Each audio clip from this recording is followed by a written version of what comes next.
Hello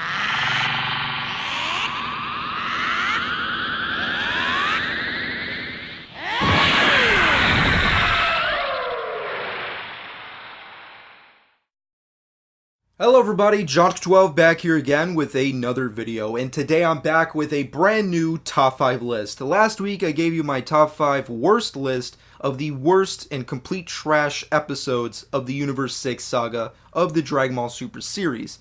Now this week I am here with a brand new top 5 list to talk about the flip side to the coin, the polar opposite of the worst, which is of course the best. I'm here to talk about my personal list and what I consider to be the top 5 best episodes of the Universe 6 saga. And of course, a lot like last week's list and majority of my top 5 lists, they're subjective. It's my personal list, my personal thoughts. So of course, if my list differs from yours in the comment section below, feel free to let me know what your list is of what you consider the top 5 best episodes of this specific arc.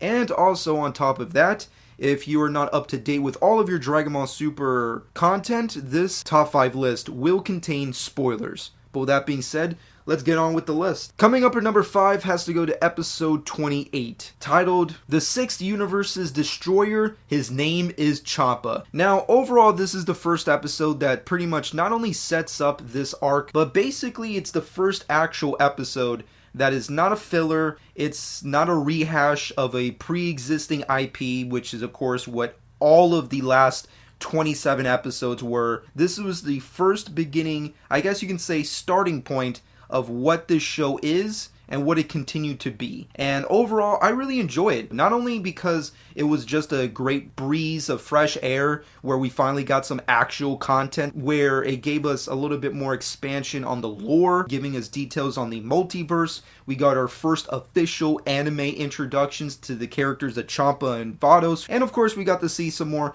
Goku and Vegeta training sessions, which I really enjoyed. And after this specific arc, we actually don't really get that much Goku and Vegeta training sessions, at least with them training together, which is very sad, but I always really enjoyed their training sessions with Whis on Beerus's planet, and this is pretty much like the last time you'll actually get to see something like that, because after this point, they'll pretty much train on their own, or just rely on plot armor and Zenkai boosts that I guess are still relevant. But overall, this episode is great. It's really enjoyable. It sets up the tone of what this arc is going to be, which is light and campy. Moving off of that, going to number 4 on this list, has to go to episode 42, A Chaotic Victory Party, Showdown at Last, Monaka vs. Goku. Now overall, this is pretty much the aftermath of the Universe 6 and 7 tournament, and after everything's been said and done, everybody's at Capsule Corp Big Shocker, basically celebrating the victory of Universe 7, and overall, I really enjoy this episode. Yes, it is campy, yes, it is over the top, yes, it's stupid and silly, but that's really the biggest reasons as to why I love it so much. But basically, everything that this episode does, I adore.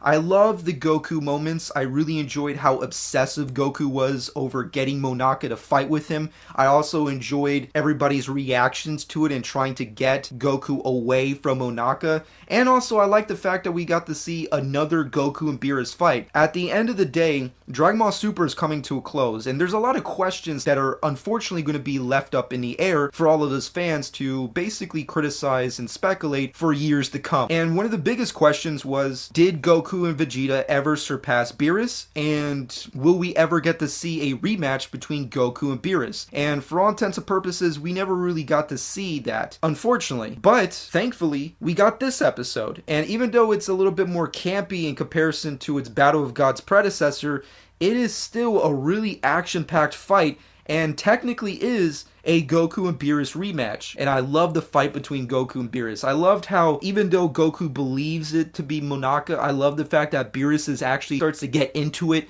and really wants to fight Goku and starts just blasting everybody away from him so he can take the fight seriously. I like the fact that he was fighting in disguise in a Monaka superhero costume. Everything about this episode just feels really fun and really entertaining, and that's what I want out of Dragon Ball content. But of course, moving off of that, going to number 3 on this list has to go to episode 43, titled Goku's Energy is Out of Control, The Struggle to Look After Pan. This is a really awesome episode. At the peak of Dragon Ball Super's popularity, everyone's going to look at which episodes they consider to be the best. And a lot of people will go and pick the slice of life episodes. And I can't really disagree with that. The slice of life episodes we get to see of Goku and his family unit is so awesome. This is pretty much my favorite Goku slice of life episode. First off, it's just hilarious the fact that Goku's ki is just completely on the fritz. It also makes a little bit more sense considering that Goku's output of energy was so over the charts in the previous episodes with his fight with Hit, that it would make sense for his body to be completely out of whack. I like that. I also like the fact that they used that as an opportunity to focus on his family versus him focusing on a fight like they did with the Monaka episode.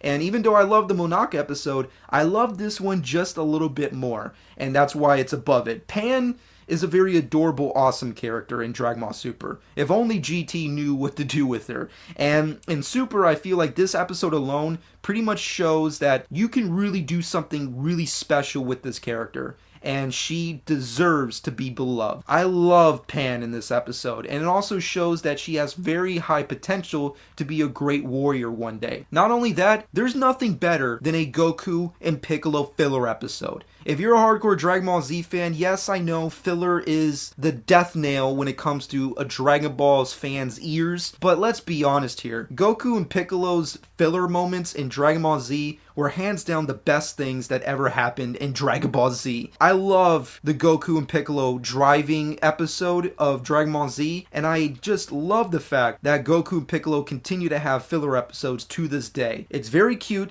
it's very adorable, and I love it to death. It's just my favorite slice of life episode in all of this arc. It's basically the best one, and I love it. Plus, if you're a hardcore Goku fan, it's pretty much the closest thing you'll have to Goku actually having a family moment in comparison to the more Vegeta family moments that you'll get in Dragon Ball Super. But regardless of any of that, let's move on into the second spot onto this list, which has to go to episode 37, titled Don't Forget Your Saiyan Pride, Vegeta versus the Sixth Universe's Saiyan. Now overall, Vegeta has a lot of moments in this series, and he has a lot of moments in this saga alone. And overall, even though I do appreciate them for what they are, none of them are as good or even close to the epicness of this episode. This episode is very particular because it's not really action heavy. Even though there's a lot of action, it's not really that interesting. Vegeta has a lot of fights before and after this. He has a lot of fights with the Universe 6 fighters. He has a very interesting fight with Hit. But in the great scheme of things, this is his base. This is pretty much his purest and most character developed moment in this particular series, or at least in this saga alone. It's this episode. Vegeta meeting Kabe is a big deal. And Vegeta mentoring Kabe is an even bigger deal because it's one of those things that you never expected. Overall, when you think of Vegeta, you have very specific views, and I have my personal specific views when it comes to Vegeta as well. And also, I'm not really that big of a Kabe fan, but I recognize this episode for what it did and how it plays out. It's just very, very interesting from a character standpoint where Vegeta actually just throws everything aside for a second to focus on a character who he views as someone that he can mentor and take care of.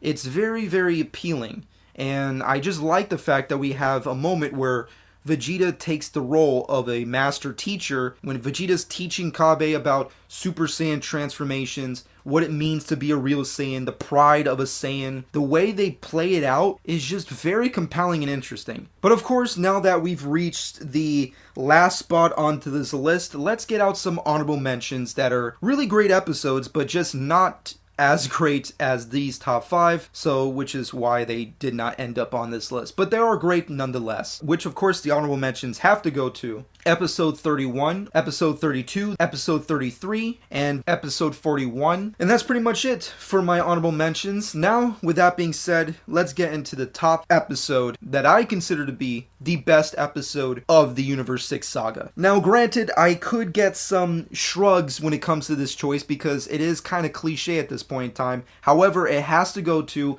episode 39, titled A Developed Time Skip Counter-Strike, here comes Goku's new move. This episode is pretty much the first episode in all of the series where it actually felt like a Dragon Ball Z moment. I know when it comes down to it, we as fans get very critical and very tiresome of Dragon Ball continuously repeating the things that made them famous, because a lot of the things that they did in the past really can't work in today's anime culture, I guess you can say. And in the great scheme of things, Dragon Ball Super has tried its best to try and be original, yet staying nostalgic and true to its roots. And when it comes down to it, this episode is pretty much cliche in all of its glory, but it's great because it's just something that you've been begging for, because everything that precedes this is really very, very dull. You have a lot of fights. Goku and Beerus are beating the crap out of each other. Universes are at stake. Golden Frieza blows up the Earth. A lot of crazy stuff happens in the arcs and battles